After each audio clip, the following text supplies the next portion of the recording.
Good morning. Good morning. Thank you, Mr. President, for inviting me to join today, and thank you for convening us all today.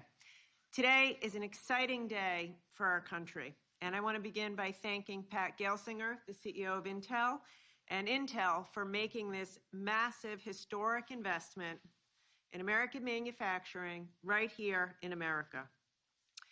Now, from day one, President Biden has recognized and been clear that if we want to compete globally, we have to invest domestically.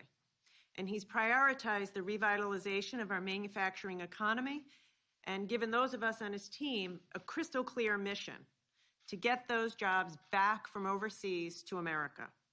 And thanks to the President's leadership, our economy added almost 6.5 million jobs last year, the most in any year in U.S. history, and our unemployment rate dropped nearly 70%. Make no mistake about it, by any measure, the United States economy is strong. But the fact is, car prices are currently driving a third of inflation. Why? Because we don't have enough chips. Last year, automakers made nearly 8 million fewer cars than they could have because of the semiconductor chip shortage. Electric vehicles, for which the President has set an ambitious goal, 50% of new car sales by the end of the decade, require 2,000 chips. Each EV requires 2,000 chips, more than twice as many as a traditional vehicle. So that's why today's announcement from Intel is so exciting. Semiconductors produced right here in America will allow us to shore up our supply chains, bring down cost, keep manufacturing facilities up and running, and create American jobs.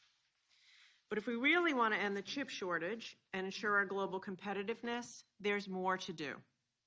Today, our semiconductor supply chain is far too dependent on conditions in countries halfway around the world. A COVID disruption, a typhoon, political instability in another country has the potential to shut down an auto facility and harm American families in places like Ohio. The semiconductor industry was created in the United States of America, and it's time for us to lead again. Right now, there's a bill before Congress that would invest $52 billion in semiconductor production. Congress needs to pass that bill to revitalize America's domestic manufacturing. Passing that CHIPS funding is a win for workers, businesses, supply chains, and our economy. So again, Mr. President, thank you for your leadership, and thank you to Intel for choosing America. It's now my great pleasure to introduce Pat Gelsinger, the CEO of Intel. He's a global leader in the semiconductor industry, has been a leader in the industry for decades, and the announcement he'll be making today will create nearly 12,000 jobs in total. And it's a perfect example of what we can do if we invest in America's manufacturing industry again. So with that, I will turn it over to Pat.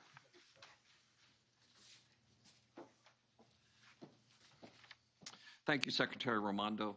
Thank you, President. Thank you for my best Ohio friends and the senators.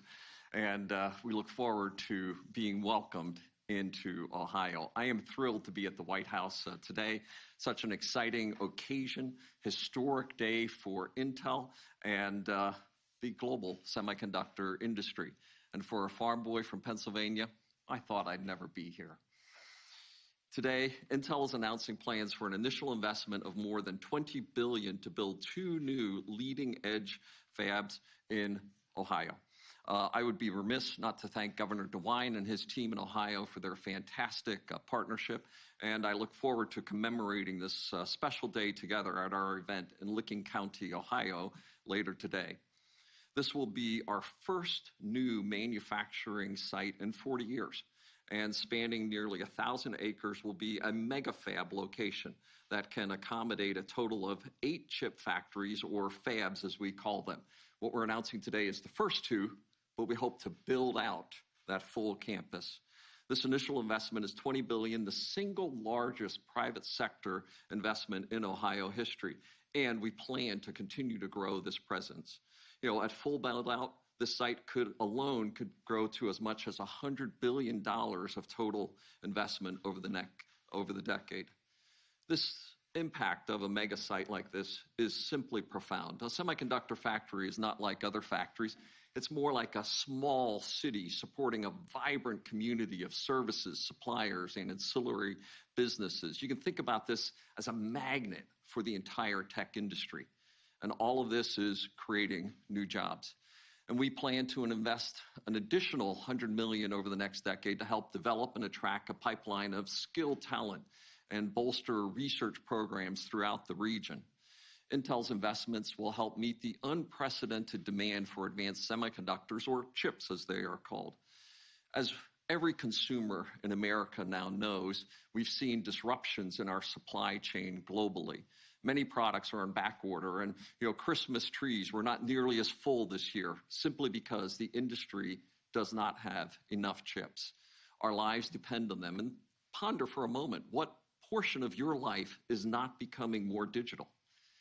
Our dependence, the criticality of semiconductors, the brains that are powering critical industries, education, business, medicine, work from home, learn from home, care from home, infrastructure, national security. All of these depend on chips. But as Secretary Raimondo said, most semiconductors today are sourced overseas. As a country, we cannot rely solely on imports for such essential technology. And the only way to address this economic and security risk is to increase our domestic semiconductor manufacturing capacity. That's why last year I announced a historic investment to expand our operations in Arizona and Mexico. And as the company who put silicon into Silicon Valley and the company that is now the catalyst for the Silicon Heartland, Intel is committed to restoring end-to-end leadership, innovation, and manufacturing here in the U.S. We are doing our part, but we can't do it alone. The federal government has shown strong bipartisan support for growing this strategic industry. And I'd like to thank President Biden, Secretary Raimondo, and everybody involved in this supporting the semiconductor industry. And I would also like to thank Senator Schumer, Cornyn, and Representatives Matsui and McCall for sponsoring the Chips for America Act. But as Secretary Raimondo said, now Congress needs to finish the job. Our announcement today is motivated by the CHIPS Act. We're putting our chips on the table, as I like to say. We are getting started, but this project will be bigger and faster with the CHIPS Act. The CHIPS Act will help address the long-term impacts of the semiconductor shortage, global supply chain challenges, and associated rising costs faced by American families today. It will also ensure America maintains its leadership role in semiconductor manufacturing and R&D. We welcome the opportunity to work with President Biden, federal and state governments, to transform the turmoil of this time into a recovery that creates world-changing technology to improve the life of every person on the planet. I thank you